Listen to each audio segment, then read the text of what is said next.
Welcome, my friends, to another YouTube version of the BJJ Brick Podcast.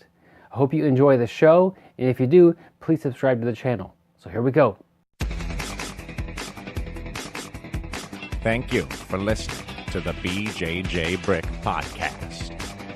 We'll be bringing you Brazilian Jiu-Jitsu and good times.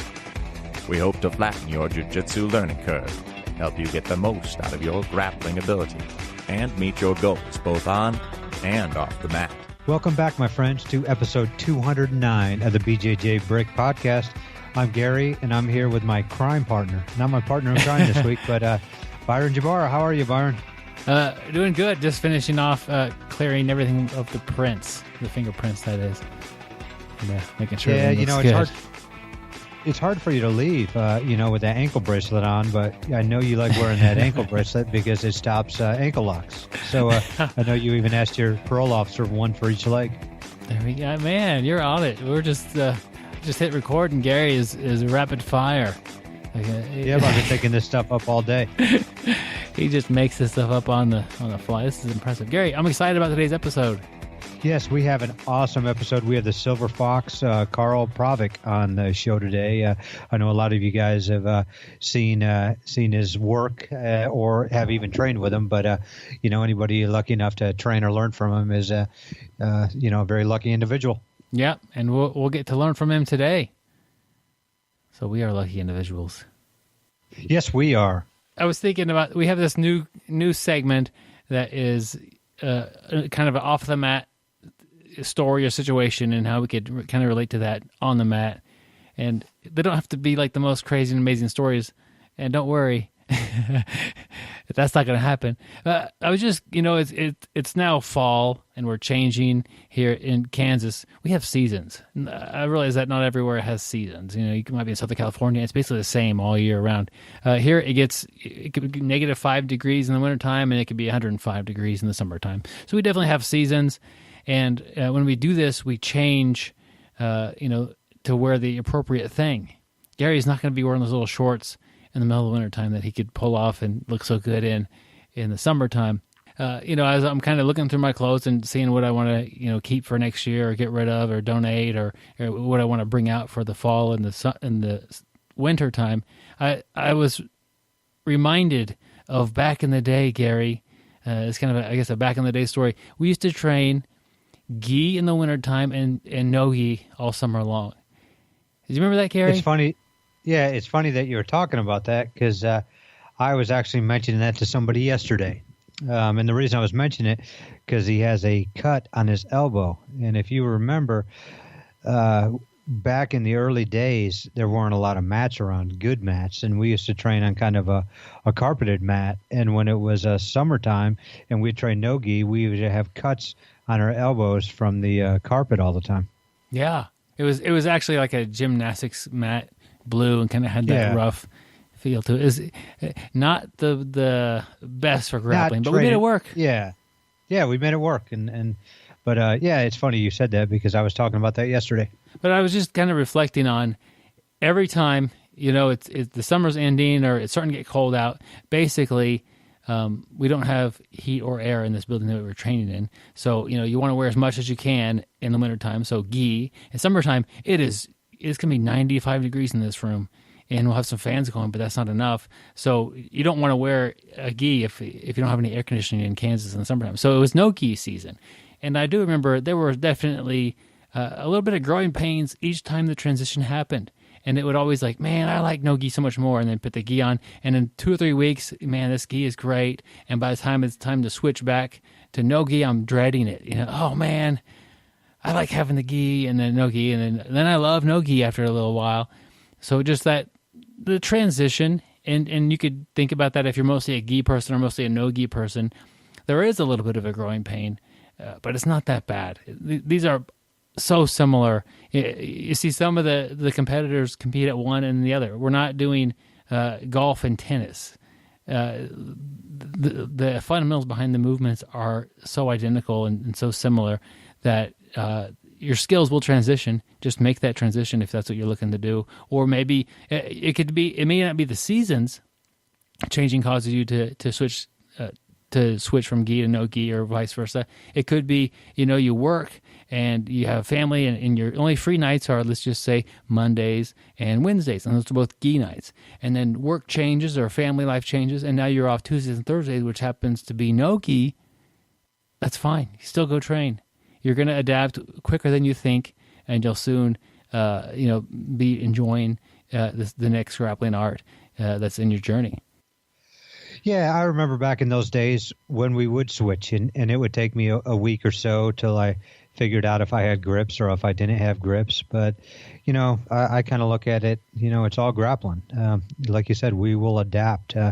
We are, evolutionary human beings, and we will adapt to whatever is put in front of us. Yeah, and maybe part of the advantage with the entire group was that we were all having to try to figure that out together. As in, if you're going from no gi to gi class, and it's because your schedule changed, everybody in that gi class is comfortable with the gi. Yep. So that's a little bit different, but still, you'll pick it up just fine. Yeah, just enjoy yourself. Whatever you have to train, gi, no gi, just get out there on the mats and do it, and you'll have fun and learn and be happy. Yep, we're always kind of learning and being taught things, isn't that right, Gary? Yeah, definitely. Winston Churchill once said, "Personally, I'm always ready to learn, although I do not always like being taught." And I think everybody does have a thirst for knowledge, a quest for knowledge, but depending on how somebody teaches that to them, how they bring it to you. I know if Byron's trying to learn a move and I'm like, "Hey Byron, that's absolutely garbage. You're absolutely horrible, Byron. I've never seen anybody as worse than you, Byron. You're a disgrace. And here's how you're supposed to do it." Do you really think Byron would learn that very quickly? Based off of the way I taught it to him? I don't think I would. I don't think he would like that. Yeah. I mean, I know Byron hears that a lot, but that's mostly just from family members. So he's used to it.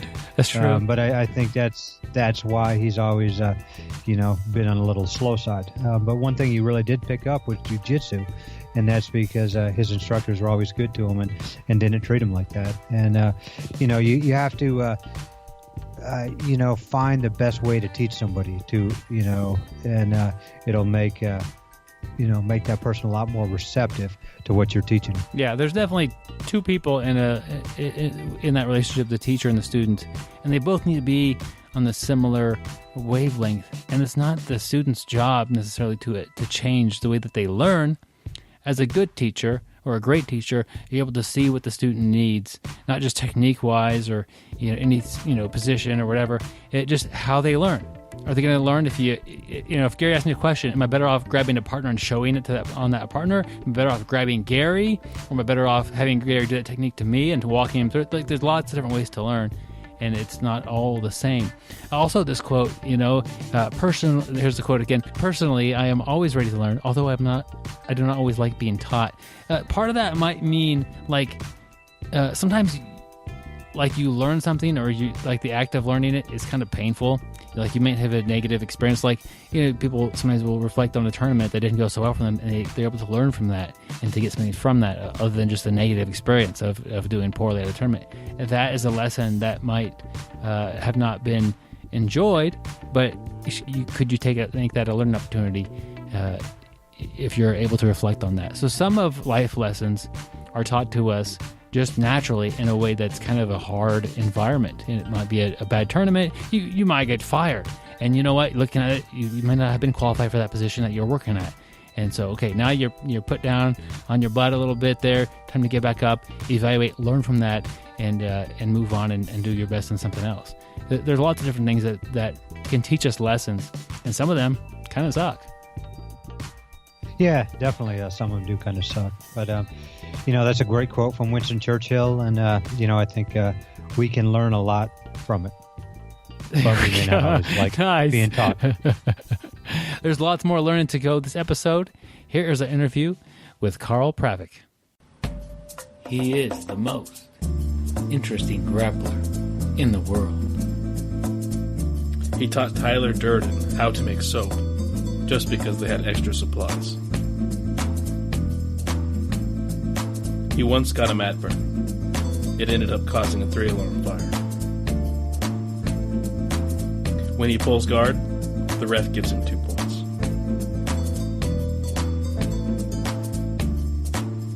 If you watch his competition footage, you will see Mr. Miyagi looking at him with approval. I don't always listen to podcasts, but when I do, I prefer the BJJ Brick podcast. Stay listening, my friends.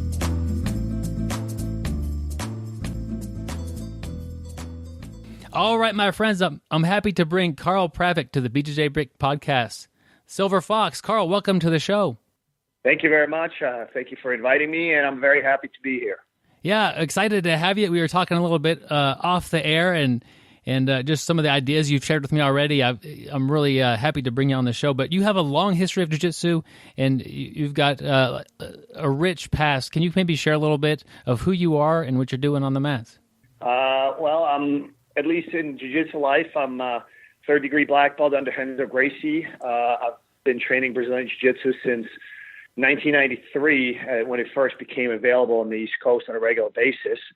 At the time, I was training mostly stand-up. I fought in some Taekwondo and karate tournaments. And I was, at the time, I was starting to sort of expand my arsenal of other martial arts. And in 1991, a friend of mine gave me a VHS tape of Gracie in action and said, hey, listen, these guys are coming in to do a seminar. And back then, the seminars used to be like a weekend-long events. And they, it was like 20 guys, Horian, Elio, Hoy, Hickson, and 20 others showed up, and it was a 2-day seminar back in 1991 in New Jersey. Spent a weekend, absorbing whatever I could, incorporate it into my training with my training partners, and came back for another seminar in 92, and then 93, Brazilian Jiu-Jitsu became available in New Jersey, and I started training. At the time, I was sort of more looking at it as a supplement to my stand-up, sort of in case I get taken down, I know what to do.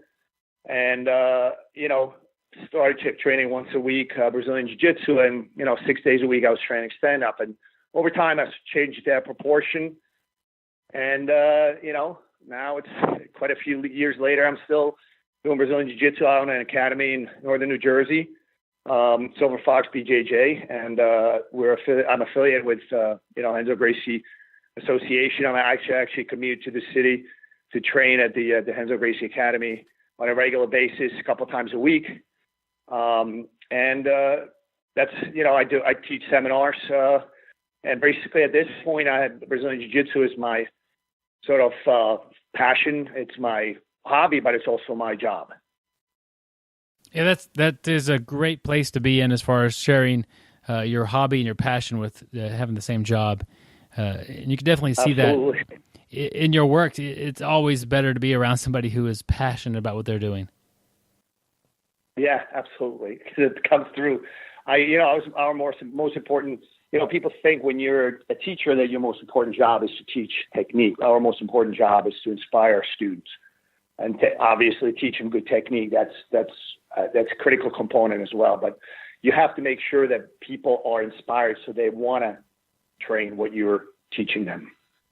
Yeah, if teaching anything really, if the teacher is bored with it, it's going to be hard to get the students interested in it. If the teacher is passionate and excited to be there and has that sort of environment, the students are going to gravitate towards that and learn a lot better. Absolutely. Absolutely. So you kind of have a little bit of a niche as far as jiu-jitsu goes. Silver Fox, the ideas and your training philosophies are really sometimes geared towards helping people who are a little bit older on the mat. Is that correct? Not necessarily. I think maybe, but also not necessarily. I'll train with anybody and people that know me that know. Most of my seminars kind of come from people that I guess come through the Renzo Academy and see me training with guys that are half my age. What I'm trying to do is, I have some upcoming students that, both on the submission grappling / BJJ side as well as MMA side. But I try to sort of the Fluid BJJ and the book and the video series was more inspired by what I perceive as people's sort of taking Brazilian Jiu-Jitsu and yeah, there is room. There's certain personalities, certain body styles of guys that will have what I would call a sort of a more rigid sort of grinding nature of game, but not everybody is suited for that game. And particularly as you get older, that proportion of people that are not suited for that game, I believe, starts to increase.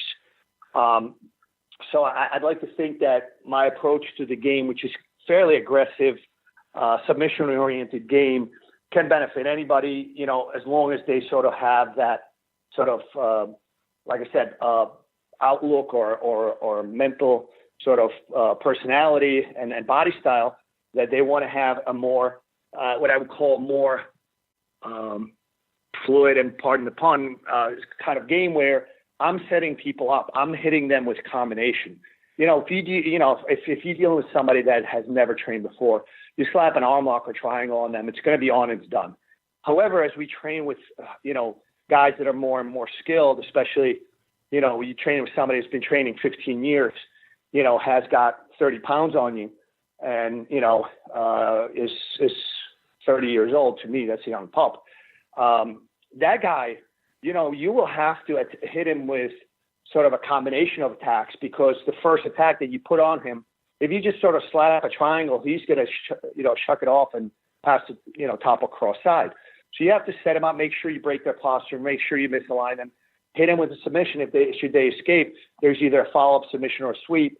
And again, you should not, hunt them down for, 3 hours and, just throwing submissions to see what sticks to the wall. There needs to be a technical submission to the point where if he's going to escape, it's only, he has one option, and it's usually a bad one. So that's where, sort of my jiu-jitsu philosophy lies.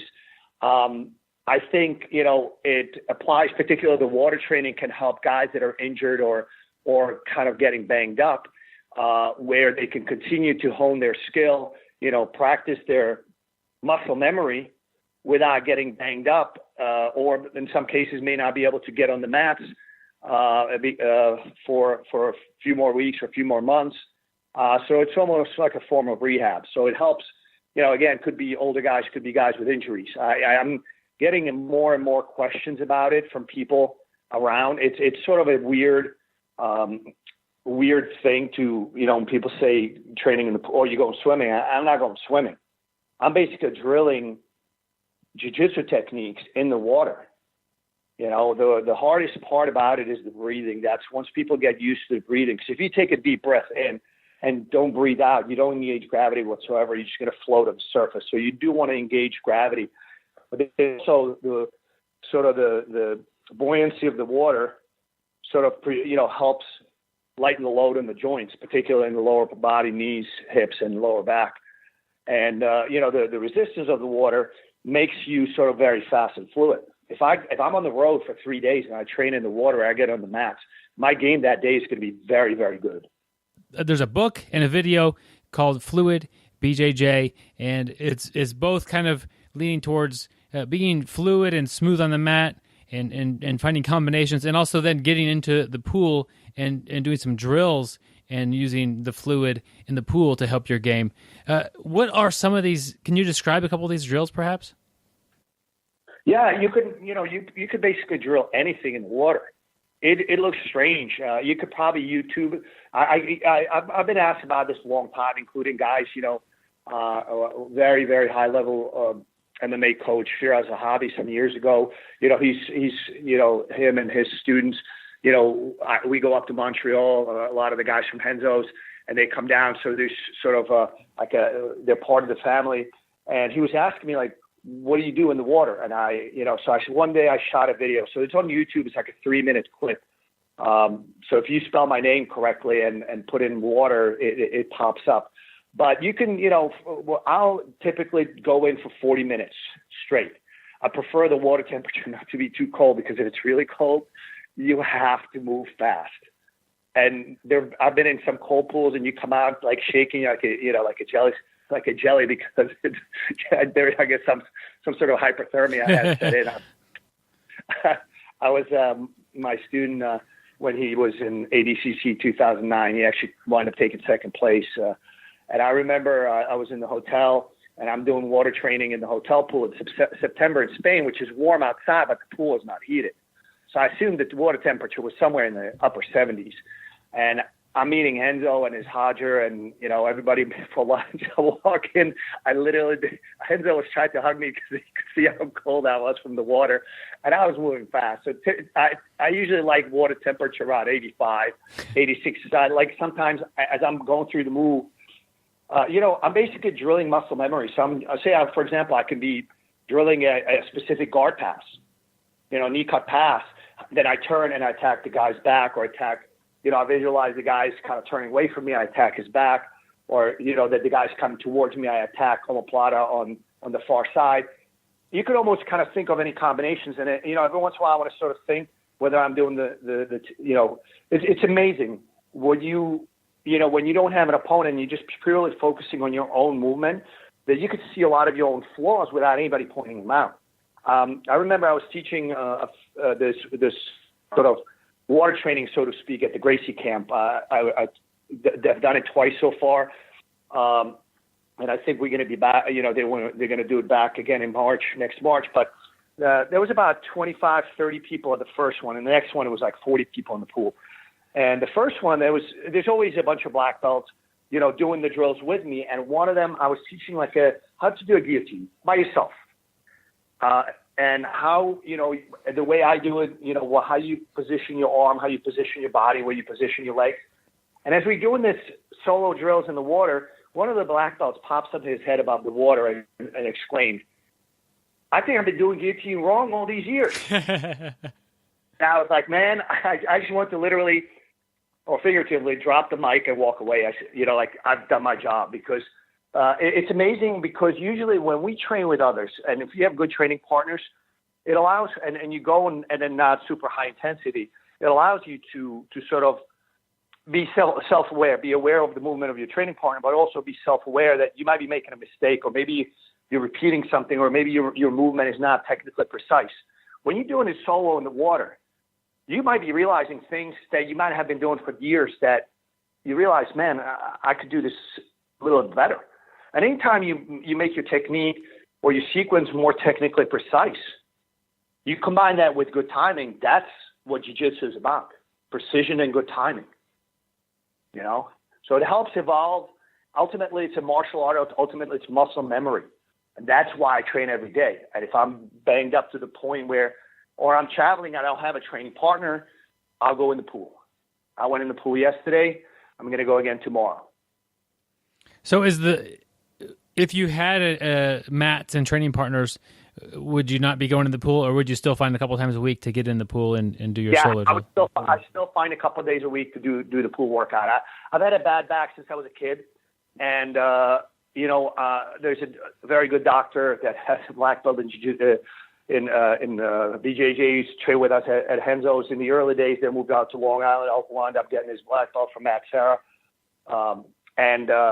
so he treats a lot of the jiu-jitsu guys, and he looked at them. All right, I said, Karel, you should not just do this water training only on those days when you're banged up or when you have nobody to train with. He said you should incorporate that as part of your regular training regimen to lighten the load on your lower spine. And I do that. So now I do every week. I take a couple of days to do water training. Those are my days. Karel, watching you in the pool doing some of these drills, some of the drills your head is above the water. A lot of the drills you're basically have sunk to the bottom of the pool, and you're doing different sweeps or different attacks. Yeah. And it looks very strange. I got to know, have you ever been like at a hotel and been at the bottom of the pool and somebody thought you were down there in trouble? Yes. Usually, yes, it's strange, and you'd be surprised how many people, if I saw a guy that I didn't know what he was doing in the water, but looked like there was a lot of water churning, I would probably stay away from him. You'd be surprised how swim up to me, and I got to pay attention to make sure I don't accidentally kick him in the teeth. But I belong to, you know, in the winter, I belong to a health club which has a pool. And, you know, the lifeguards all know me. If there's a lifeguard I don't know, I say, hey, listen, I'm going to be, you know, doing my drills in the water. Don't worry about it. I'm okay unless I start floating face down for more than a minute. And they're cool with it. But one time there was like the ladies water aerobics in the pool going on at the same time.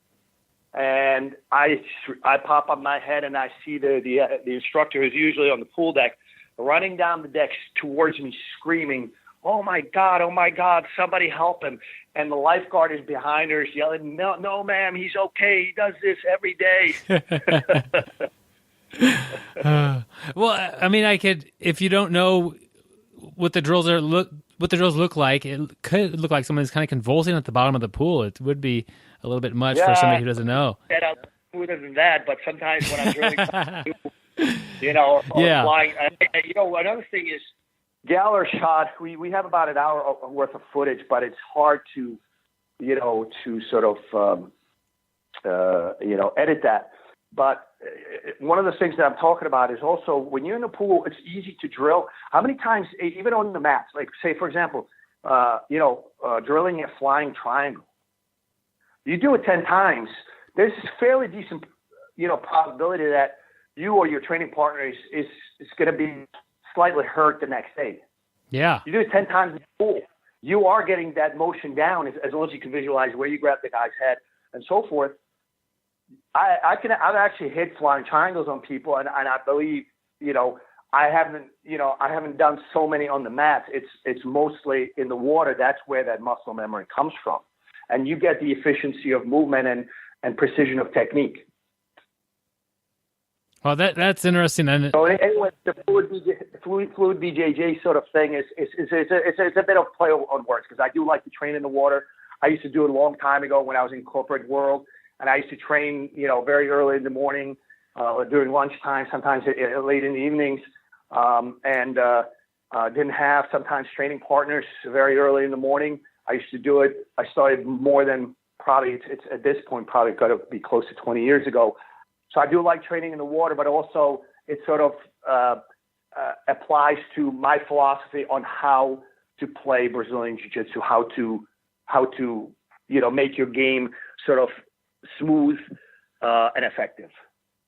Talk to me a little bit, Karel, about the advantage of you gave the example, I think, of a triangle. And if you say I have somebody in a triangle and I could just try to just force this triangle, and sometimes it works and sometimes they get out. But tell me about the advantage of moving on deliberately towards something else and keeping that momentum going. You know, one of the things is that I've come to really appreciate is omoplata, right? Which, if you asked anybody that's been training Brazilian Jiu-Jitsu for a while, you know, that's probably one of the weakest submissions from the guard. And the reason for that is because there's such a great variety of escapes. But as such, when you're going against a high-level guy and you put him on the defensive and he has to do something to sort of just bail out, what they'll do is they'll leave that arm behind because they're so confident that they're going to be able to escape. So so I have really come to appreciate omoplata attacks. If you think about it, when you shoot your legs on somebody on a triangle, and the guy almost instinctually just turns away, so your triangle just loses the angle before you even have a chance to properly lock it up. He is basically offering you an omoplata. So now I'm faced with a dilemma to try to force the triangle, or even if you lock up your feet, but they're poorly locked up, and the guy is like basically you're you know, kind of grabbing his head, mauling him down as he's like trying to twist his way out of the triangle. He's handing you an omoplata on a platter, so to speak. Now the question is, you know, if I have a deep triangle, I'm going to finish him. I'm not going to let go because triangle is a superior sort of submission to me than an omoplata. But, you know, at that point, you have to do a quick risk return analysis. Okay, I have a very marginal triangle. The guy is strong. Clearly, he's defending properly. His posture is up, so I don't have a good bite on that triangle. So chances of you finishing are fairly slim. If he escapes on his terms, most likely you're going to be on the bottom cross side. So again, you have a lot of risk, and there's too much probability that if you don't finish him, you're going to wind up in a bad position. On the other hand, if I switch to at that point switch to an omoplata, again, lesser chance that I'm going to finish him. But a lot of people, especially skilled guys, even highly athletic guys, when you slap on an omoplata, they roll. And I know they're going to roll. So if I can sit up quickly and finish him with an omoplata, usually that submission is there, so waiting to be taken. If I can't sit up fast enough, he's going to roll, at which point I will take the top position, usually a very strong top across side. So now I'm looking at something, basically almost going with his movement where he's turning away from that arm that you were trying to capture with your triangle along with his head, and you just attack that arm. And he continues that turning away from that arm, and he's rolling, and all I'm doing is just now swivel, and I'm top across side with very little effort. So that risk-return proposition looks much better for me. And that's the basic idea is I'm constantly sort of evaluating the risk-return of every single move. So I know I attack in combinations. Basically, I know I will always attack. My first attack, if the guy doesn't defend it, I will triangle. But I also know that if he defends it properly, technically, and starts to take it away from me, I want to move on my terms as opposed to on his. There's a huge, huge value to that. Yeah, and I like how you say it. He doesn't escape on his terms. He's working in my terms, and exactly. Use that on anything. It doesn't need to be a triangle. It could be any position, any attack. Keep it in your terms. Absolutely. Momentum. If you compete, you've ever been in a fight, or even if you just have a very sort of a lively rolling session with one of your rivals at the school, you know how difficult it is to take momentum. So if you have momentum, you run with it. If you lose if your opponent has momentum and you take it away from him, don't just sit there and be happy with being neutral. Immediately go on the offensive. Take his momentum, and now it's yours. So the idea of kind of continuing your attack and moving from one thing to the next thing, does that take a lot of energy and a lot of cardio output, or is it a little bit smoother of a process where it would take a lot more energy to just try to attack the wrong thing or try to finish something? Again, you want to be efficient at it. It's not like I'm moving from one attack to the other without finishing. The problem, to be honest with you, becomes generally speaking, the submissions come fast and efficient. So if I hit him with a first submission, and if you're dealing with a good black belt or a good brown belt or even a good purple belt, you're not going to hit it. The first attack's going to fail. But second or third, I have him. So now I finish the guy, and okay, we go again. After especially if you deal with somebody that's sort of athletic, what starts to get to you is the fact, all right, I already finished you 5 times, and we're going to keep going. It's not like a continuous battle for 5 minutes. It's you do want to attack with precision and with the idea to finish as quickly and as easily as possible. One of the mistakes that I see people doing, especially when I teach this concept, is, for example, if I say you have a guy in your guard and you have a triangle, but the guy postures up and is about to posture out of the triangle, you switch to an arm lock, and the arm lock is there because the guy already extended his arm for you. So it's an extremely fast and efficient submission. However, if the guy is not posturing out, he's not giving you the arm lock. Not only that, there is no way I'm going to open up that triangle. He's not defending it. And sometimes I got to tell people, hey, listen, guys, what do we do if the guy's not defending the triangle? Do we hit him with a follow-up? Of course not. We hit him with what we just attacked. If the guy is not properly defending with the initial attack, or you hit him with that attack, you will finish that one. I think that speaks volumes about, somebody may not have a great triangle, but you've got some offensive tools that are your favorite, regardless of how good they are and what level you're at. Build off the best ones that you have, and that way they have to defend them properly, or they're going to work for you. Yes. And I usually, when I do a fair amount of seminars. I try to do one a month because I don't want to be away from my academy that too long. And I'm in Canada right now. I'm hitting 5 cities. I consider that one trip, even though it's taken me about almost 10 days. But when I teach seminars, I tell people pay attention more to the concepts than to the moves, to the specific technique. Because the concepts you can actually, like you said, apply to your own game, apply to your own level. What is most relevant to your sort of where you are in your progression of Brazilian Jiu-Jitsu right now. So that's a very good point.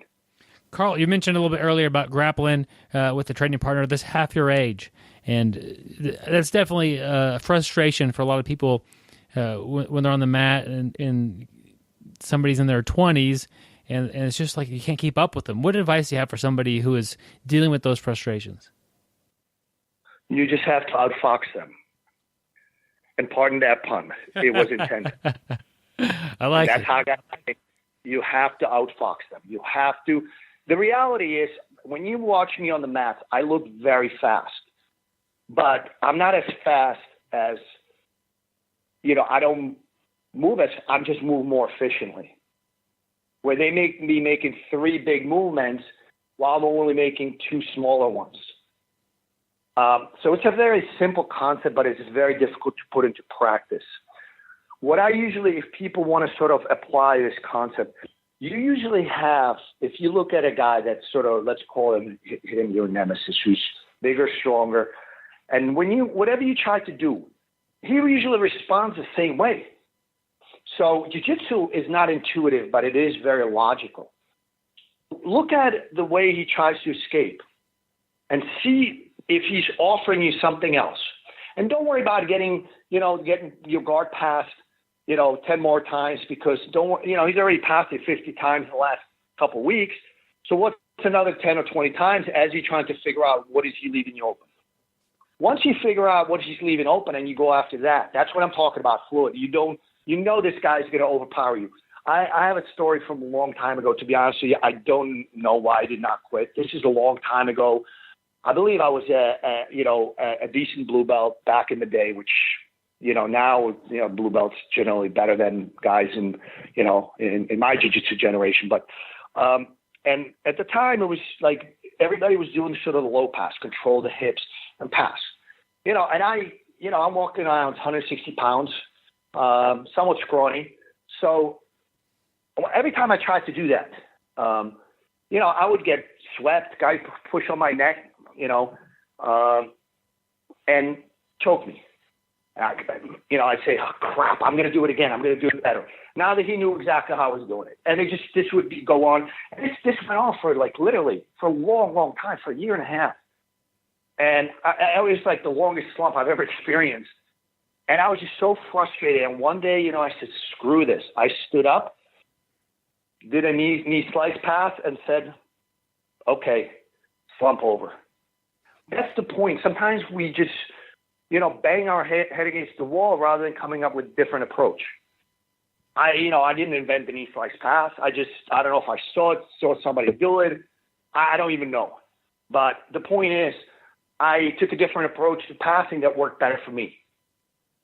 And from that point on, I tried to apply that approach to my game every time I had a problem, is to try to figure out a better way to sort of work for me. And a lot of times, if it works for me, I think it would work for a lot of other people. So I'm not the biggest guy. I'm not the strongest guy. I'm not the most athletic guy by any means. I can see that being a frustrating thing as a blue belt, and you're trying the pass that they're showing you, and you're really trying to get this into your game, and it's not working. And so you kind of went outside the mold there, and it worked very well for you. How much as a coach should you be looking for your students and seeing, okay, this person needs to do it this way versus just teaching to the entire class? Well, I think partially depends at what stage of development they are. For white belts, you have to teach, people that are starting out, you need to teach fundamentals. It's, guys who may ask for, flying berimbolo with a twist and, all this other stuff, yet they can't even escape from bottom across side or escape the mount. So you basically, in my school, we divide classes into fundamental classes where you're going to be working more sort of from the bottom, escapes, guard, basics. And then in the advanced classes, that's when you try to, every time I try to bring something different. So eventually people will see things that, people have a tendency to adopt things that are most relevant to them into their game anyways, especially once they get advanced. Yeah. I think so. Again, it depends on the person and at what stage of development they are in their jiu-jitsu journey. Yeah, I think you're right on. People will just stuff that works for them. They're going to develop those at a better rate and remember those techniques. Yes, absolutely. And the reality is, people can, if you train 5 times a week, and they say there's 5 techniques taught every day, you're not going to adopt 25 techniques into your game every week. Yeah, that's impossible. And you also mentioned like the new student who wants to do the flying berimbolo with a twist, whatever it is this week, and because that's going to be fun and exciting. But the reality, and the way I feel about this, is nothing is more fun. Or nothing, I guess, is less fun is being stuck somewhere. If you get stuck in side control, that person just took out the fun, and nothing's going to work. So I think by focusing on those fundamentals, and the escapes are great. They may not be fun to do, but they make your jiu-jitsu a lot more enjoyable as a process because you're not stuck in these terrible spots all the time. Absolutely. Or if you're stuck, at least you're not as uncomfortable as you were last week. Yep. So that's some good advice about rolling with the younger person and maybe the more athletic and quick person. But generally speaking, yeah, you have to outfox them, and that's like I said, that's how I got my nickname. You have to sort of start to. Jiu-jitsu is like it's a human chess. That's what it ultimately is, and you have to start to learn, how to. Again, at the beginning, don't worry about it. Just try to do. I don't like with my students in the fundamental program. I don't care if the guy gets tapped 20 times, but when I see him use a bottom of cross-side escape and escapes once that we just went over in class, I'm very happy because that's a good day for that person. Now, as they get more and more advanced, they have to start to learn how to use their attributes and their style of game to prevail against their training partners. And a lot of times there is different sort of intensity trainings that you can accomplish that. I do believe that, and I do train very intensely. Probably 3 times a week, 3 or 4 times. We go at it with some of the guys at Renzo's or my own students. I have a bunch of really good black belts under me now too. We go at it like animals, like almost competition intensity. But that's not every day. There are times when we're sort of trying to figure something out or how he's going to react. So if I get a submission, but it's not quite there, and he's technically taking it away from me, I'm going to let him escape. Not necessarily let him. He might have maybe, but I'm not going to try to force it because I want to see where it goes. So I want to see what the follow-ups are. So you have to sort of start to, kind of lay of the land. And again, that's why I'm telling guys that, especially as you get older, I think, or if you're a weaker guy, is to sort of set up your training schedule in a way that you do want to have some of those higher intensity rollings because that sort of really tests your jiu-jitsu, but also make sure that you periodically, and periodic, I don't mean like once every 3 months, but if you train 4 times a week, maybe 1 or 2 of those should be more technical where you sort of work on your problem areas.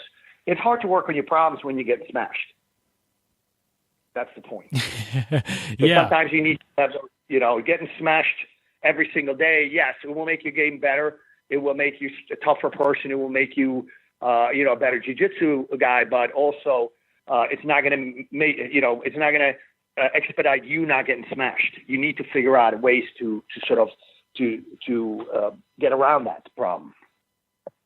Yeah, I don't need to experience getting smashed every time I roll to have confidence and know the skills I need to get out of that. I guess it's the same thing with if you're thinking about a striking art. I don't need to learn how to get punched in the face over and over again. You need to learn how to get punched and then not tear up and not freak out and then move on from there. Yeah. But just to get hit in the head just because that's, that makes you tough, probably not the wisest way to train. Yeah, exactly. You need to learn how to slip the punch, and then once you slip it, how do you counter it? Do you counter with an uppercut, counter with a straight, a hook to the body, or exactly the same concept. Karel, a big part of training is avoiding injuries. If you want to have constant training and not miss months at a time out of the year, you need to not get injured. Can you maybe give us a cheat sheet or maybe a highlight of some of your tips about how to avoid getting injured? The reality with Brazilian Jiu-Jitsu is that, this is not foolproof. Accidents do happen. You try to train in a way, even if you're training intensely, that, if you're going to train intensely, if you're going to go crazy, go with a guy or go with a training partner that can handle it. If you sort of go crazy on a guy that just, is very stiff, or usually the injuries happen when intensity is mismatched or just some freak accidents. But that said, I think, people need to, again, if you're an avid jiu-jitsu practitioner, you do need to have, I believe, a sort of almost like a weekly training plan. If you're gonna lift heavy, and it's happened to my students as well. If you're gonna lift heavy right before you come to jiu-jitsu, and you're gonna train with a guy that, say, for argument's sake, is roughly your skill level, how do you think you're gonna do against him in the rolling session?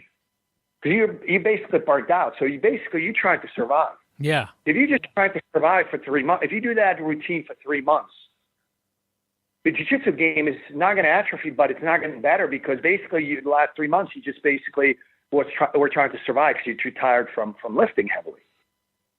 So what you need to do is make sure that you have a training routine where, say, if you're training for argument's sake, you're 35-year-old, which people start to think for whatever reason, and I see it on Facebook all the time. Oh man. This is what, an older grappler looks like, starter pack, tape, and all this other shit. Pardon my French. The reality is this. It's at 35. You still, the reason I started very late. I started in my late 20s. I wish, everybody says it would have been great if I had discovered this when I was 18 years old, but it was not available on the East Coast at the time. I didn't even know about it back then. But the point is, at 35, things are not the same as your recovery is not the same as when you were in your 20s and so forth. So if you train 5 times a week, which is a very avid practitioner, what I would do is Monday, Wednesday, Friday hard. That's cool. And Tuesday, let's assume Monday through Friday. And Tuesday and Thursday, maybe you go to the fundamental class, focus more on drilling, focus more on flow rolling, correcting some of the flaws. To grab your, favorite training partner and say, Joe, man, this other guy, he keeps passing my guard to this side. Help me. So mimic what he does. And then I'm going to try to figure out a counter to it. Well, don't be afraid. That there's guys on Facebook. There's, a lot of high-level black belts. And I'm happy to do the same thing. If somebody sends me a question, hey, I have a problem with this. How would you address it? So say, hey, try this. Now, you go back to your friend Joe, say, hey, this guy told me to try this. Let me try this. Oh, it works. Now I got to, drill it. And then you start to try to use it against the guy that keeps smashing you. Now it works. Then 3 months later, he'll figure out a way to get around that. And now you're going to have to come up with something else. And that's evolution in Brazilian Jiu-Jitsu. I'm picking up from you that it's important to have the schedule, or have some sort of maybe plan out a week or maybe further in advance of what you're going to do. And if you're just a casual practitioner and you just train when you can, that's great. But if you want to get the best you can and taking this very seriously, you kind of need a calendar, and you kind of need to figure out when are going to be your tough days and when are going to be your easy days and recovery days, and really map that out.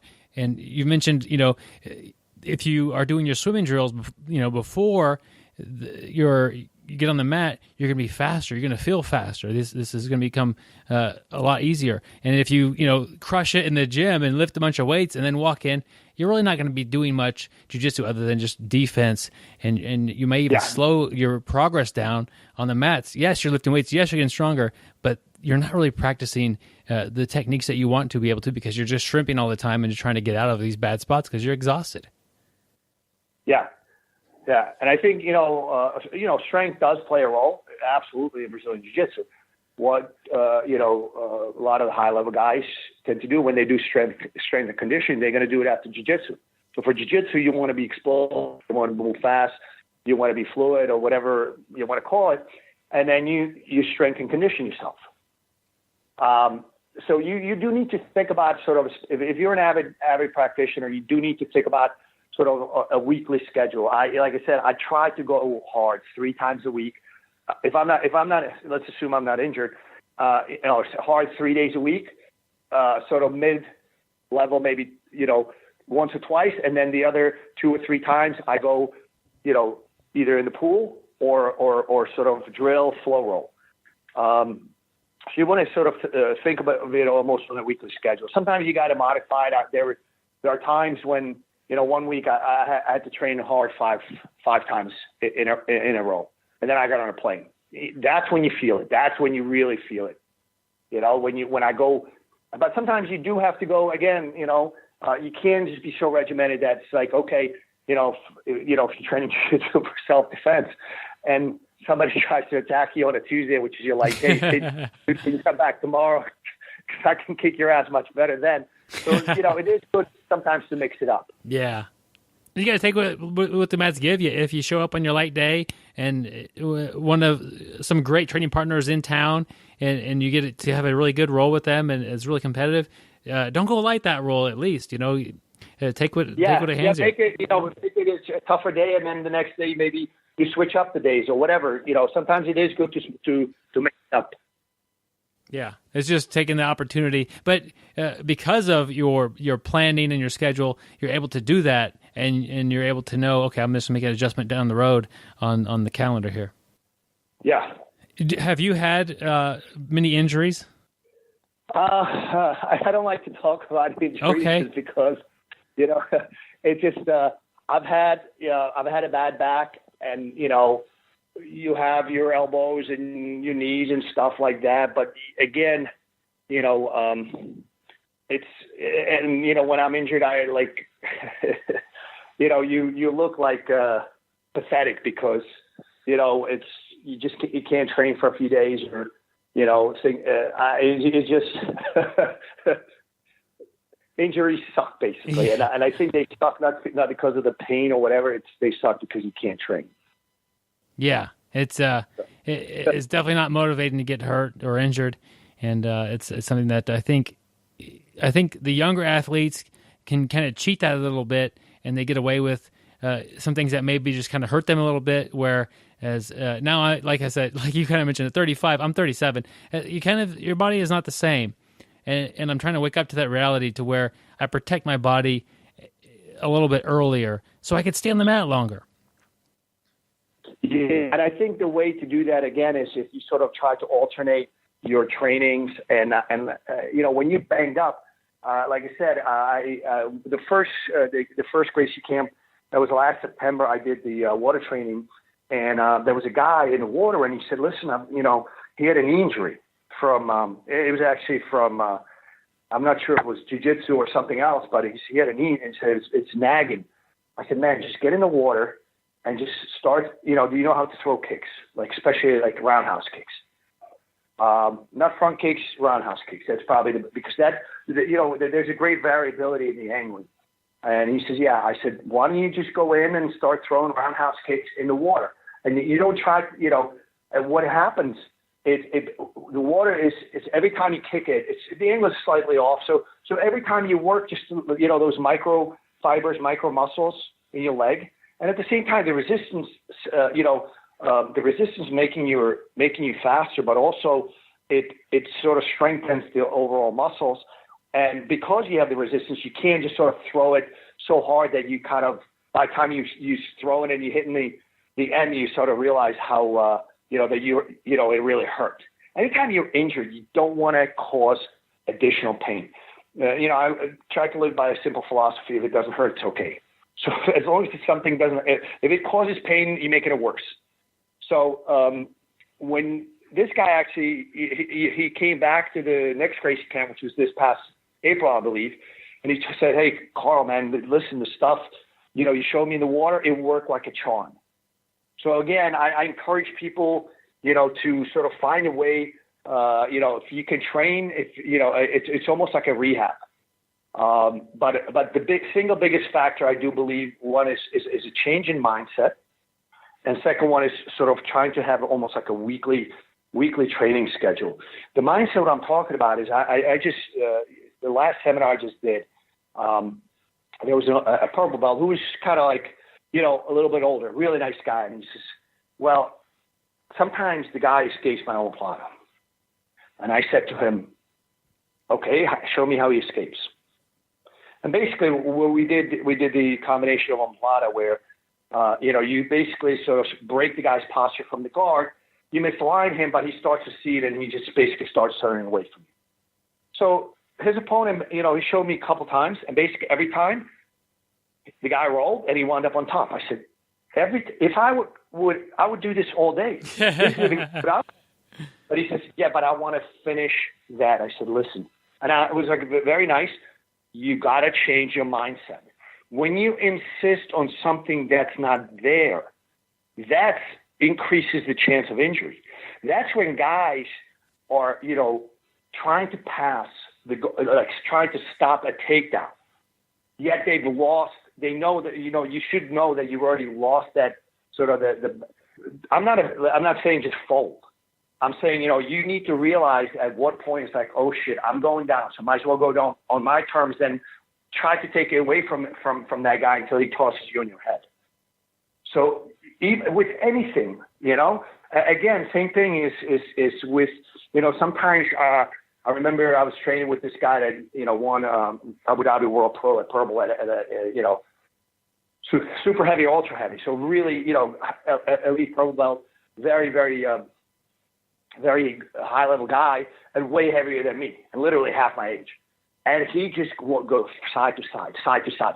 Eventually you get tired, so I fought the guard pass, and then on like a fifth or sixth attempt, I realized, I start to, as he was making the changes, he would also get sloppier, because he also wants to pass.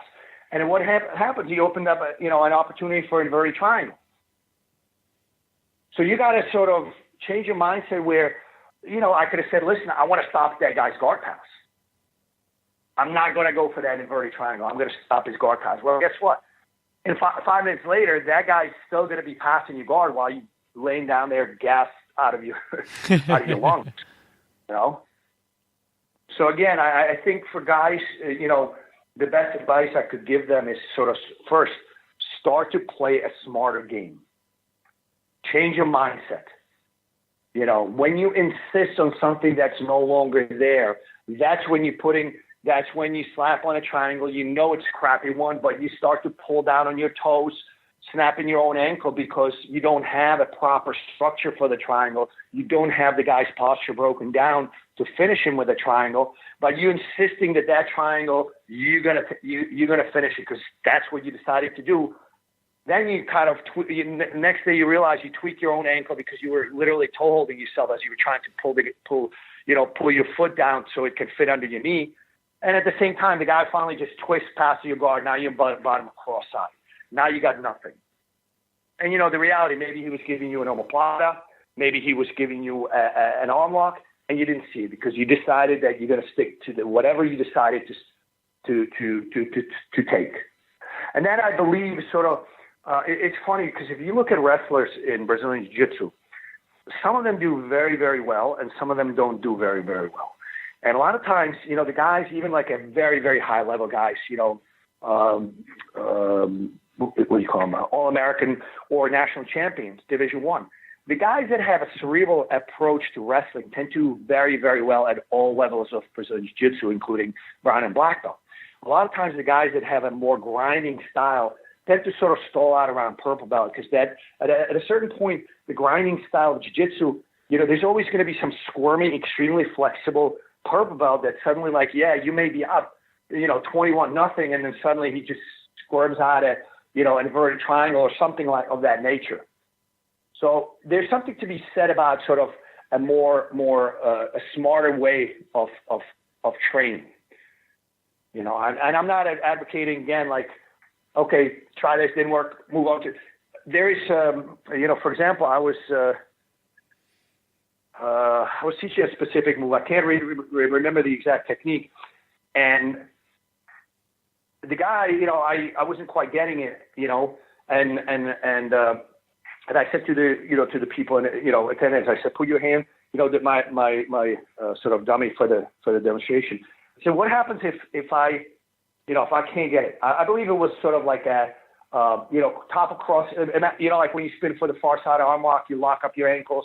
The guy's fairly trapped, but he locks up his arms. Yeah. And the guy wasn't escaping, but he was also not, he couldn't escape, but he also was not doing anything else. And I said to people, what do you think I should use as a follow-up here? And, usually people just kind of look around. And I said, nothing, because he's not giving me anything on a platter. He's not escaping. I can change my grips. I can change my leverage where it's going to take me time. So I have to set up my leg grips effectively on his arms in a way that buys me time, meaning split knees, keep him down, so forth, make sure he cannot rip either of his arms out, his elbows out. But because he's not giving me anything on a platter, so I'm only stuck with this risk return. This is the case where I'm going to insist. But I also make sure that I attack, if the guy's stronger, I have to attack with better leverage. So that's what I wound up teaching. So, that's sort of like the philosophy and approach that I would sort of, tell people in general. I believe that, it's a more frustrating game at the beginning, this sort of approach, because, guys will take advantage of that approach.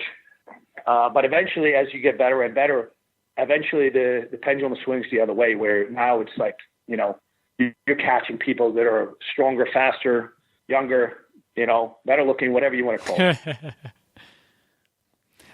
You had a lot of really cool examples to kind of look at and think about. You mentioned the young athlete who was passing from side to side to side, and you noticed he was getting a little bit sloppy, and you got an inverted triangle put in. I think that's a great example, just looking at taking the momentum and taking it from him to you, and now he's suddenly defending, and didn't that just change the entire role? You talked a little bit about wrestlers and how some of them come over and they do great, and they just really adopt the mindset of how to train and how to learn all parts of jiu-jitsu, and some of them I think don't. And talking other examples you give, kind of how competitive are you on the mat? You're going to have to, sometimes you're going to take a step back, and sure, you might have to loosen up your move to find out what's next, and you're going to lose a little bit. I think sometimes that's what the wrestlers don't do. They just want to win this match. This isn't a match. This is training. Yeah. And by putting themselves in that mode for several years, they don't want to lose. They're trying to win in training, and it really just long term, it just kills their ability to learn. Yeah, and they wind up, that part of the fault sometimes is with the coaches too, because what happens is they see this guy that's very good and he's wrestling and he's winning, that's great, but this is not wrestling. This is submission grappling. This is Brazilian Jiu-Jitsu. So it's great that the guy wins, sort of a novice, or not novice, because, if you've been wrestling, he wins, some decent sized tournament, but effectively, I believe you're not doing service to the guy where you're not helping him become the best submission grappler, the best version of himself he could be. He already knows how to wrestle. So you don't need to just say, hey, just run with it. Your job as a coach or as an instructor is to help him bring in Brazilian Jiu-Jitsu and help him incorporate those two together so he could be the most effective grappler there is. For me, I kind of see that sometimes when a wrestler starts to pull guard and play around a little bit, and it doesn't usually happen right away. But if they do that, usually around purple belt, I've seen that it's like, man, this guy's going to be good at jiu-jitsu. He's actually trying to learn here and do things that we're all doing, opposed to just smashing me and throwing me around on the mat. Yeah. And that's a great indicator. Yeah. Another one of your examples that you were talking about the omoplata, and the guy was frustrated. Yeah, it's not getting me the finish. I'm just getting, probably top position, probably side control. And that's a perfect example, I think, of what you're talking about as far as outfoxing somebody. And okay, yes, you're getting side control. is it normal side control or is it a little bit different? It's a different type of side control than you typically have. Put yourself there with 100 different guys, and this will be your side control. And to them, it's going to be confusing. Their arm will be pinned in a different way, and it's just a great spot to be. Absolutely, this is perfect.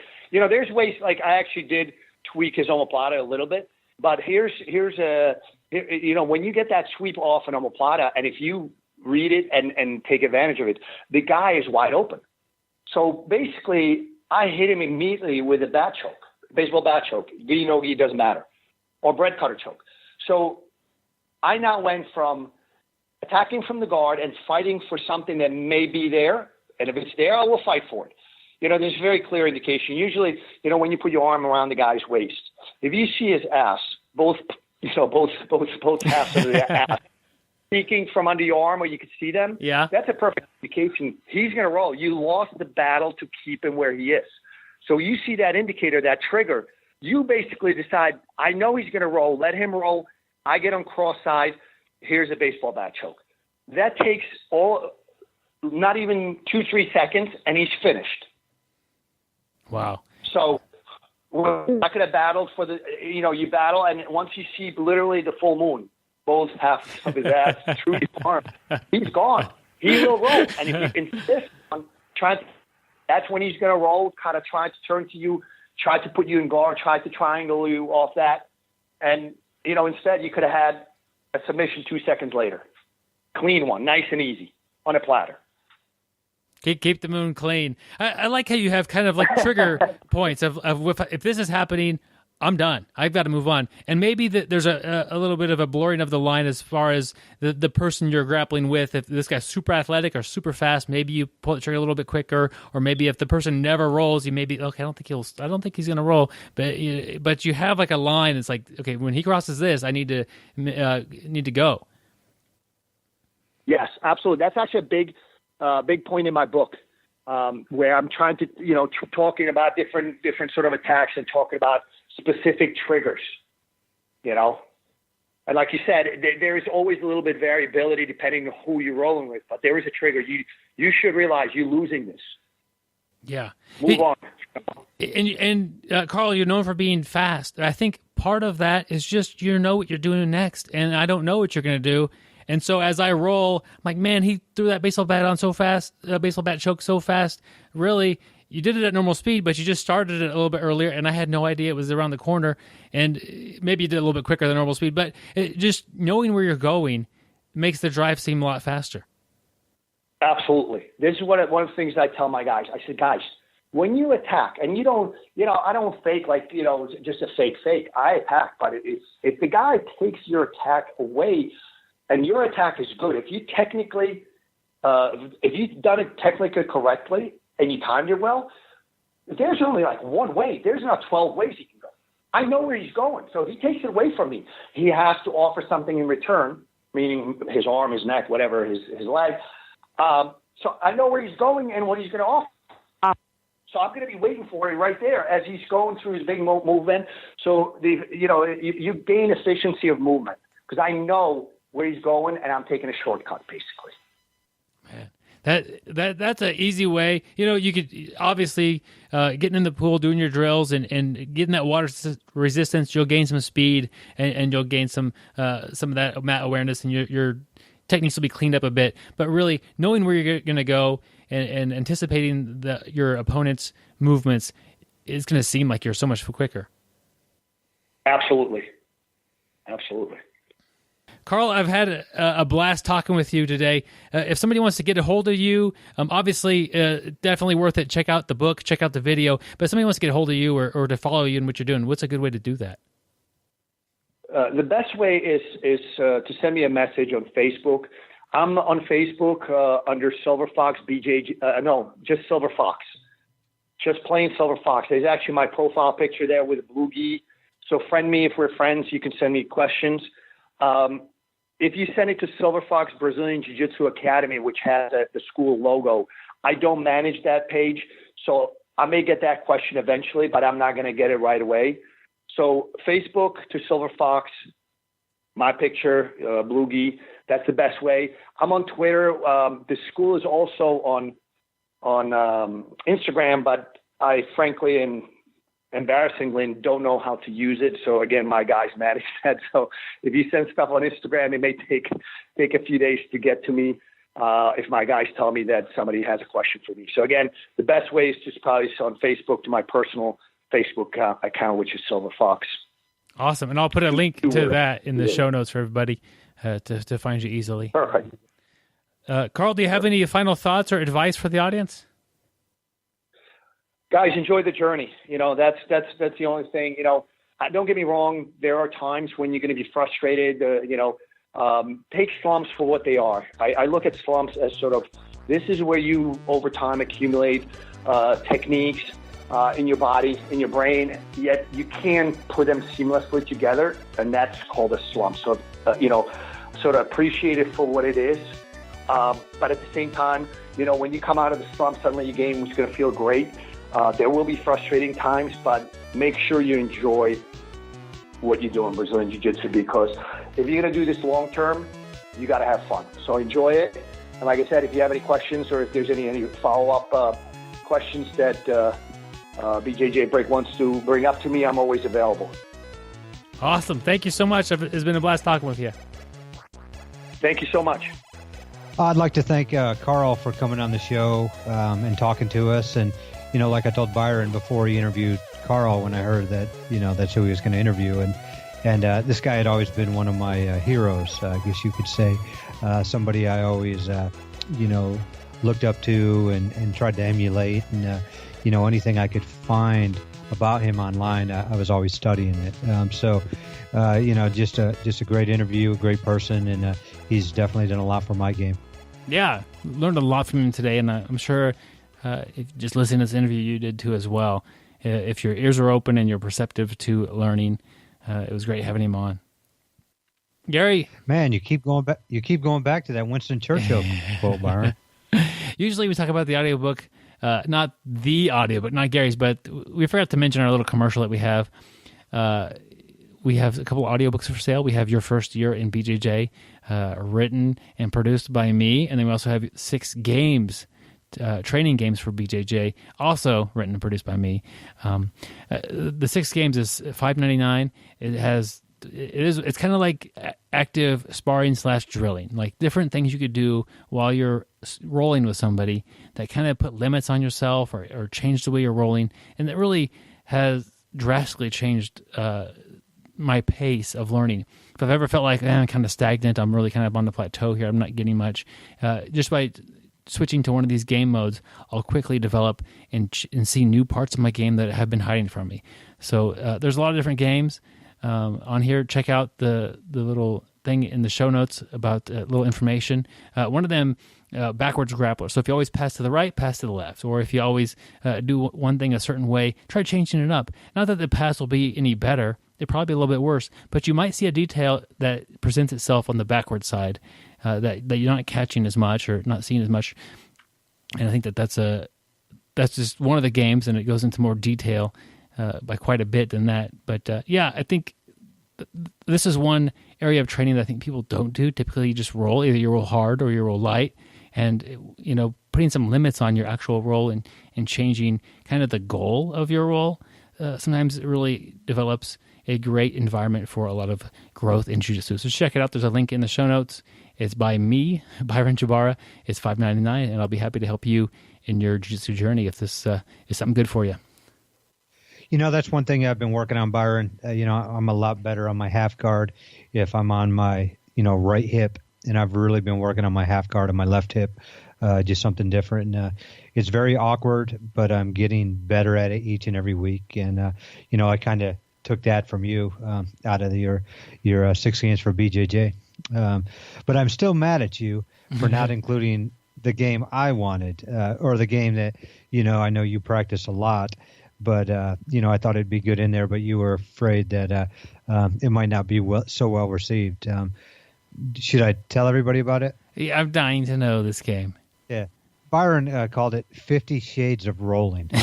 And, he used stuff like zippered leather masks that would make it harder for you to breathe while you're rolling. It's kind of like a one of those what do you call those masks? Those training masks. It restricts your breathing, and there's a lot of stuff with handcuffs, so you can't use your arms, straight jacket, and asphyxiation. Self asphyxiation. So, I know Byron was really practices that a lot. But I was hoping he was included in there, but it didn't make. It did not make the cut. But I did. But partially because of the safety word. You remember the safety word, Gary? Rolling. Yeah, because it's like I was calling out. People forgot this. Yeah, people would forget the safety word. Yeah. We kind of have a built-in safety word in jiu-jitsu. It's tap. Yep. And a lot of people didn't want to sign the contract. That's true. That was the other part. Yeah. It was just a bunch of bad decisions. Yeah, definitely some bad decisions. But it might have been a good decision. You cut it from there. That's true. So, that's one of those lessons learned, It may not have been fun being taught that, but I learned there a little you bit go about. back. You went back to Churchill's quote again, Byron. Oh, I did. It's pretty impressive. Barely even remembered. Yep. Man. Yeah. You must be looking at a quote right in front of your screen right now, Gary. Yeah, but Byron, what's the code word? Tap. Or safe word, I'm sorry. Rolling. There you go. I meant to say rolling the first time. See, you forgot. I did. It's tough out there, Gary. We do have an article this week, don't we, Gary? We have an awesome article this week. It's from bjjmums.com. 5 sweet, sour reasons to keep training. Not sweet and sour reasons like, if you go to order yourself some Chinese food. Yeah, that's sweet. Good. 5 sweet, sour reasons to train. And basically, this lady here was in her 27th week of her second pregnancy and had 13 more weeks to go, and she was training. And basically, can you relate to that, Gary? I can't relate to that, but I bet a lot of people can listen to this. So, we've never had an article about pregnancy in jiu-jitsu, and so, what a better time to do it, because I guarantee it's, going to help, some people out there in their training. And, she found, 5 reasons to keep training. The first one, lack of activity destroys the good condition of every human being, while movement and methodical physical exercise save it and preserve it. Byron, who said that? I believe that was Plato. Plato. Man, do you see he lived to be 80 years old? Yeah, that's impressive. 427 to 347 BC. But she trains at rootsmovement.com, and there's a hyperlink in there. But it's she's trying to stay fit, during her pregnancy.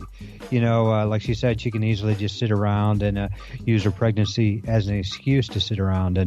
But no, she's out there, working out and making herself better and, making her body better. And like you said, movement, during that last 13 weeks of her pregnancy. Well, during her whole pregnancy. Exercise is the big thing, and if jiu-jitsu is your thing, you'll have to figure out when you can train and when you can't train. But she definitely dealt with that in this process. The second thing, which I thought was very interesting, which I hadn't really considered, is that it's cheaper.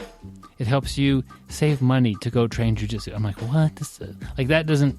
I couldn't figure that out until I actually read the thing. Is that you're going to fill the time with something. And for some people... shopping, going out, with friends and doing things, the odds are you're not going to stay home and watch Netflix or something like that. You're going to go out and spend money. And so by training, you don't go and spend that money. It's kind of like if you've ever been, you have like a couple of days off of work and you end up spending a bunch of money. Well, if you would have worked, yes, you would have made money, but you also wouldn't have spent that money either. So it's kind of a double, it's like a compounding effect of your financial situation. So yeah, if you have a choice between going out and kind of partying with friends, which you shouldn't probably be doing if you're pregnant, or just going out and socializing, or going out shopping, or going to jiu-jitsu. Jiu-jitsu is already paid for, probably, if you're a member of a club or a gym. So yeah, it's cheaper. Yeah, definitely. I'm that kind of person that if I didn't have jiu-jitsu in my life, I'd probably eat out more. I'd probably, go to the movies more. And, Yeah. Like she said there, spend more money. I'd definitely be doing that. But jiu-jitsu keeps me grounded. It keeps me, when I am free, I'm kind of tired and I like to relax a little bit because I've exhausted myself training, and I probably don't go out and spend money as frivolous because of that. 3, I thought 3 was a good one. Keeps you within acceptable weight. And she says that sometimes people use pregnancy as excuse to eat whatever you want and gain, as much weight as you want. And, you do have to gain weight. You do have to eat more because you're eating for 2. You want to eat healthy, because you're eating for 2 and eating for a little one there. But basically, overweight, if you're overweight, it makes a delivery, she said, that much more harder and dangerous. It's going to increase your risk of diabetes and high blood pressure. Definitely things you don't want. But here's my favorite line. But I am hungry. Well, then eat a horse if you wish. I just thought it was cool putting a horse in there. But, then what she says, exercise. Burn some of those calories off.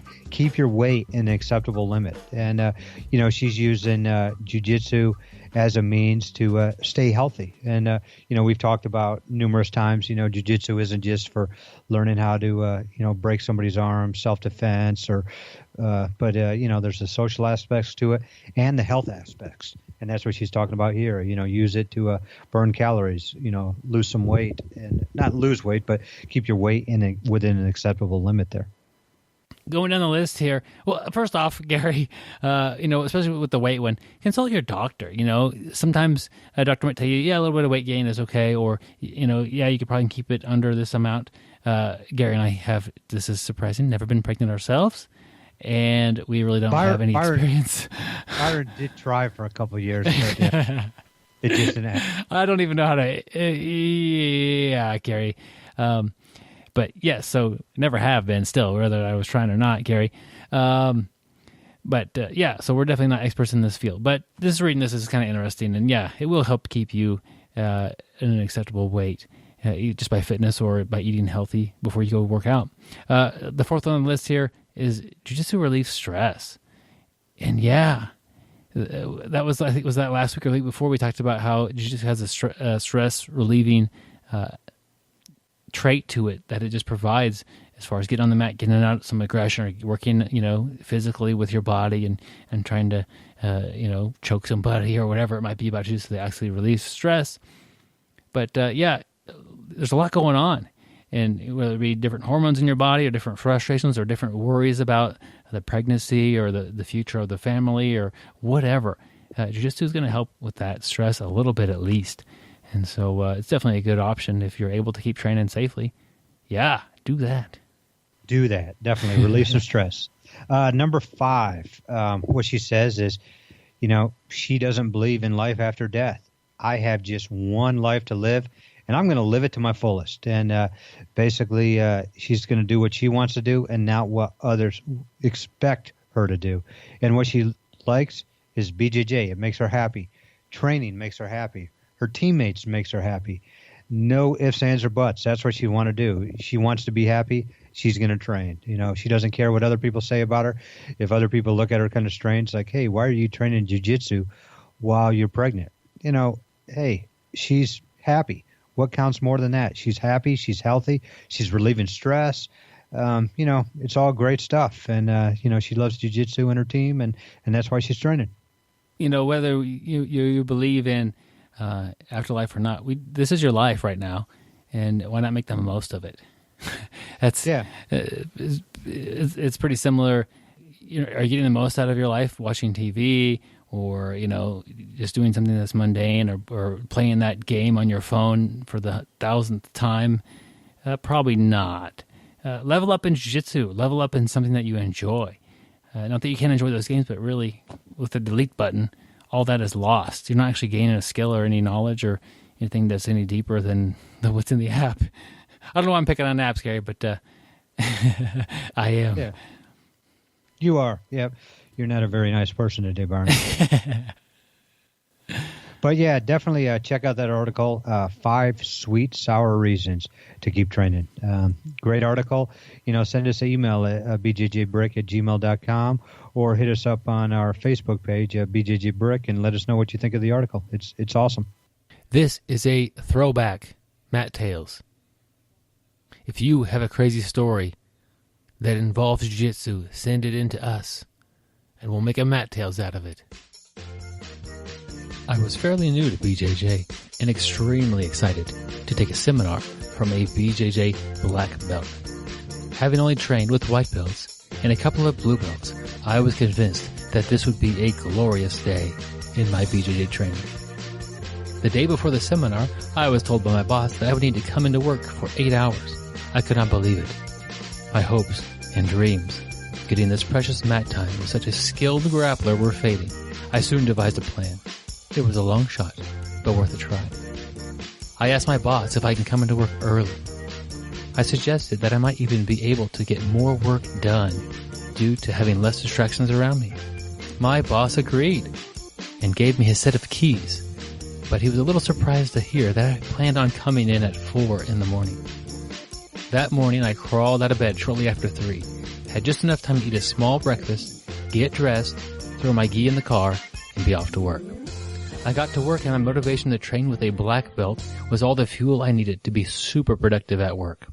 By the time my boss got there, I was ahead of schedule and he was impressed. In order to leave on time, I skipped lunch. With 30 minutes left in my shift, my boss told me that I had done a great job and could take off. My gym did not have a locker room and the restroom was less than desirable to change in. So I grabbed my gi and decided to change in the work restroom. Once in the restroom, I locked the door. The handle on this door is often stubborn, so I pulled hard on the handle as I locked it. I felt something in the handle pop, but thought nothing of it. I quickly changed into my gi. Up to this point, my day was going perfectly. This is when I discovered that the door was in fact broken. But not just broken. It was locked and broken. This, of course, predated cell phones. So I resorted to yelling for help. I spent 5 minutes yelling for help. Then 10. 10 turned to 15. I was going to be running late because I was locked in the bathroom and no one could hear my cries for help. Finally, a coworker, Don, heard me yelling. I quickly explained to Don that I was stuck in the restroom and needed to get out as quickly as possible. Don told me to hang on and he would get the boss to use his key to unlock the door from the outside. Don returned in a few minutes to inform me that the boss was out running errands. I put the lid down on the toilet seat and waited. This was the first time all day that I took a break. My stomach reminded me that I had skipped lunch. The frustration of missing the beginning of the seminar and no food was a lot for me to handle. I started to look around. Perhaps there was a solution to my problem inside the bathroom. What would MacGyver do? I asked myself. I began to take inventory of my available supplies. Toilet scrub brush, paper towels, shelving, first aid kit, cleaning solution. That's solution, but that's not the right type of solution I'm looking for. No MacGyver-like inventions came to mind. So I will sit and I will wait for my boss and his key. After being trapped for about an hour, my boss arrived. The timing was not good, but this would mean I could still make most of the seminar. My boss informed me that he did not have a key to the bathroom. He did not have the key to the bathroom because I had the key to the bathroom. It was on the keychain that he gave me so I can get to work before everyone else. When he told me this, I felt a bit stupid and embarrassed because I could hear a collection of co-workers nearby release a chuckle. I could tell that I was the entertainment in the office today. I took the key off the key ring and slid it under the door. I guess my MacGyver skills failed to account for the key in my pocket.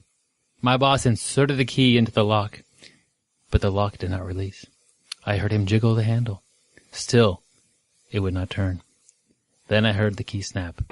What happened? I asked. The key broke. Now what are we going to do?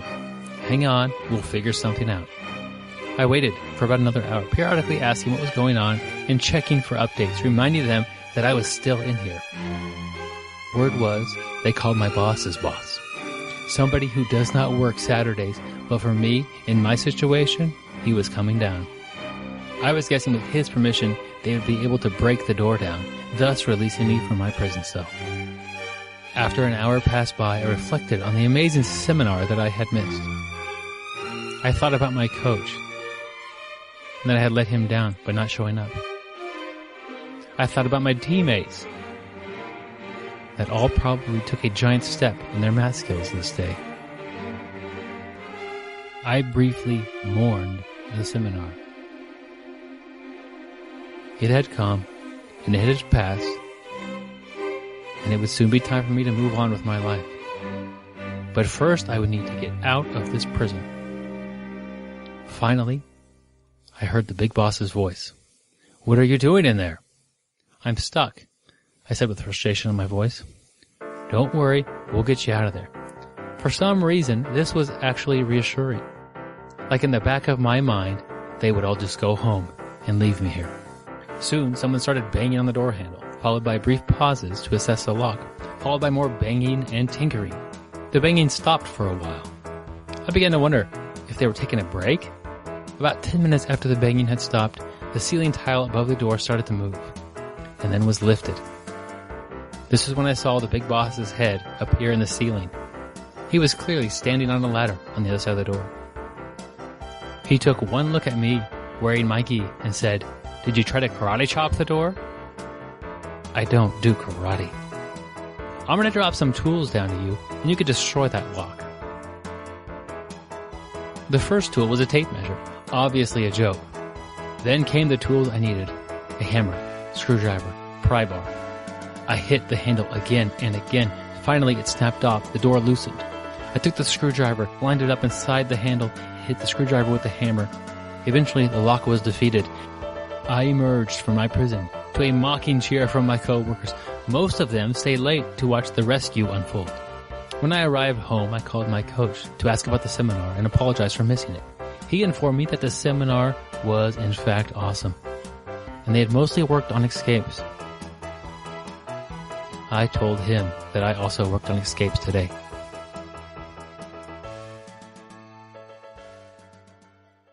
I'd like to thank our Patreon supporters. Patreon is a place you can go if you have enjoyed today's podcast and you want to help us out financially. We greatly appreciate that. We have a handful of loyal supporters there, and we'd like to add you to that list.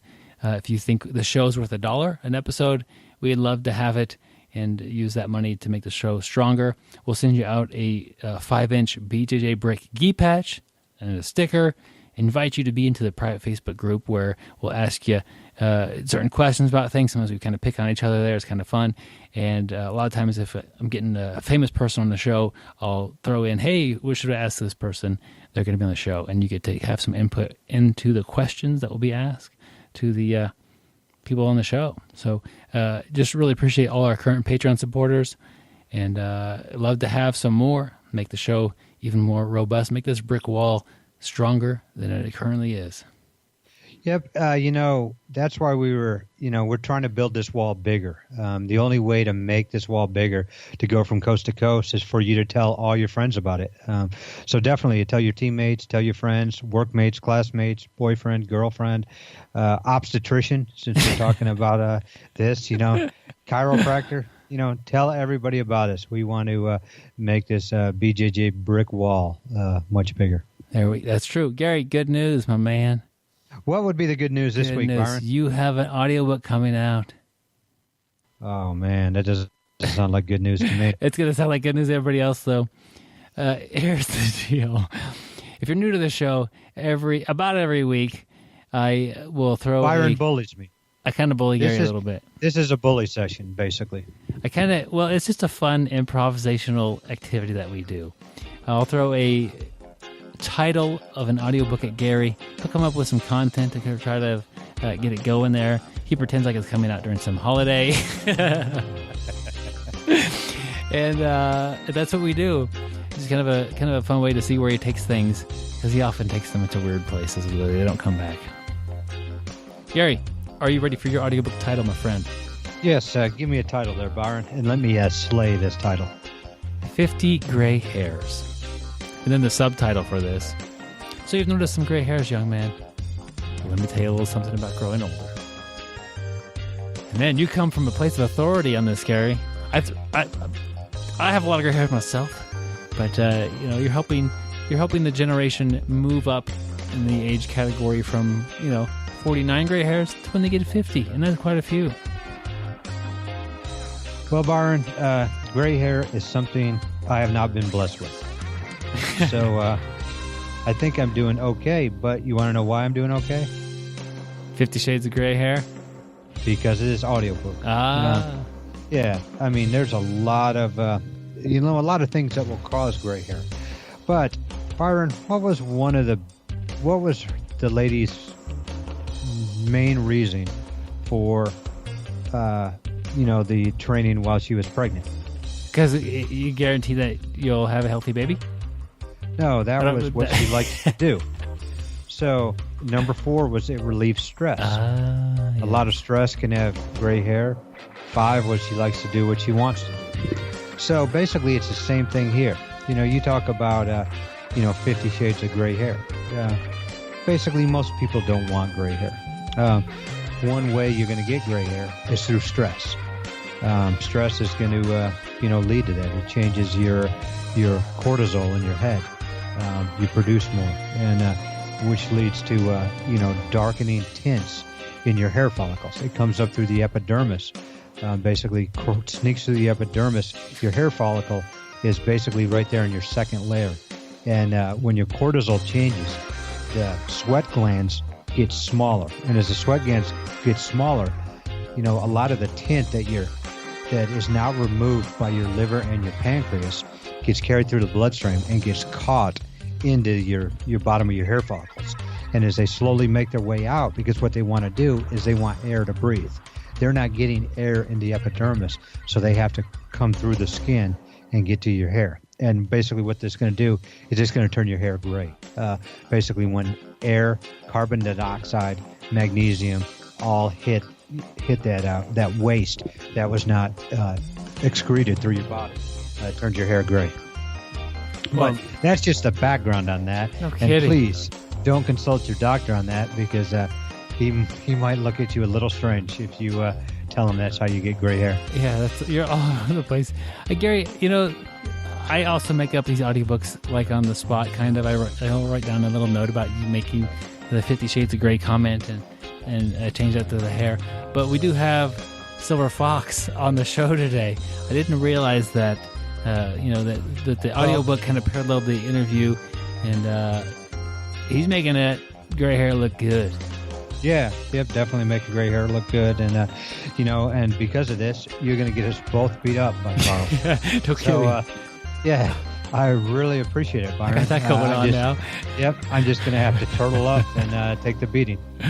Well, Gary, people may not believe that I can sound as good as I do, and that I have a lot of gray hair, and that my hair is getting thin.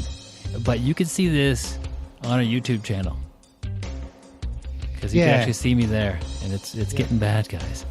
Yeah, well, I don't know how much longer I'm going to have hair the way my hairline's receding, but, I do blame it on jiu-jitsu. I blame it on posting on my head, and I guess that makes me feel better about it. Like I'm doing something myself that I enjoy that is causing it. And just like the author of, that article we just read, I don't care. It makes me happy. Doing jiu-jitsu lowers my stress, which I think will, make me have less gray hair. But I know it's coming. There's nothing I can do to stop it. But, as the hair turns gray, my jiu-jitsu is going to get better. That means I've been training longer. There you go. But we're going to get this, this is more of a serious audio book, not like most of them I do. But, this one, we're going to try to get out by April 7th. April 7th is a very big day in the United States. You know what April 7th is, Byron? No, I do not. It's Caramel Popcorn Day, April 7th. National Popcorn Month is October. National Popcorn Day is in January, but National Caramel Popcorn Day is April 7th. So we definitely want to get it out for National Popcorn Day. Caramel Popcorn Day. I thought April 7th was also National Beer Day. I do not know about that. Okay. I'm sorry. But they go well together. Why Yeah, not celebrate caramel the popcorn. whole thing together, I suppose. Yep. If that's your You thing. got that right. Gary, some good news.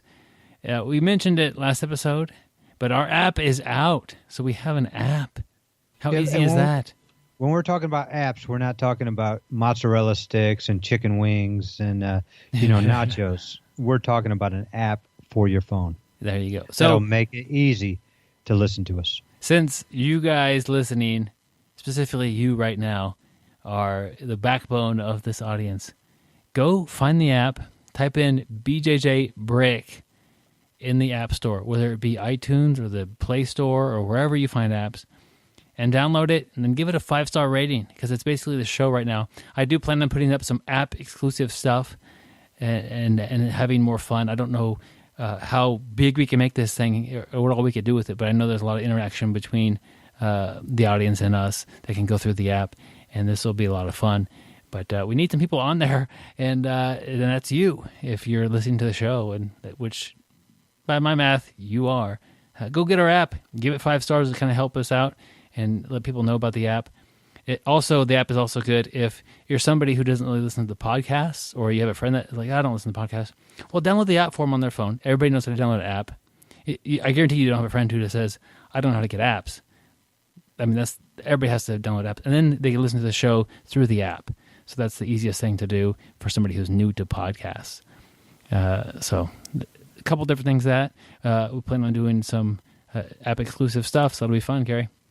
Yep, I can't wait, or I guess I can wait, or I guess I can't wait. No need to wait. Just go get it. No need to wait. It's out. Like Byron said, go to the App Store and grab it. This is Future Byron here, coming at you from the editing room.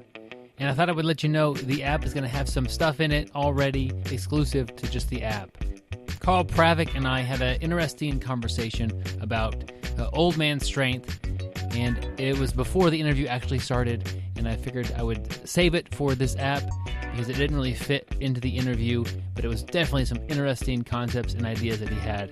And after we got done recording the podcast, I let the recorder go, and Gary proceeded to tell me a crazy story that was happening to him while he was trying to record this very podcast. So if you want to find out what happened to Gary, go check out the new app.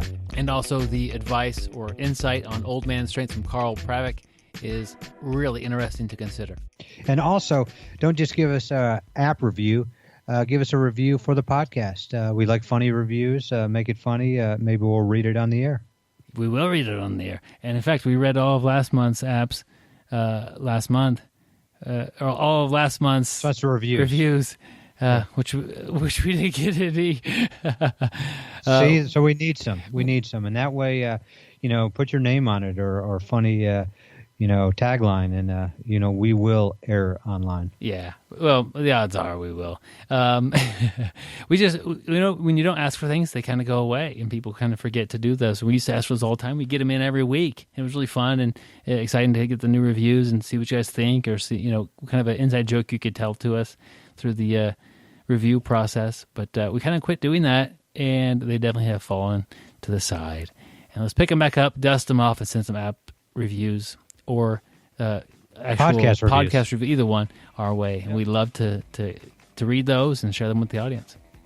Yep, so we appreciate it. Hey, one more thing before we close out the show. We always like to train with you guys if that's at all possible. The easiest way is if you're near us, drop us a line. Hit us up on our Facebook page or email us at bjjbrick@gmail.com. Probably the most intuitive email that we could have.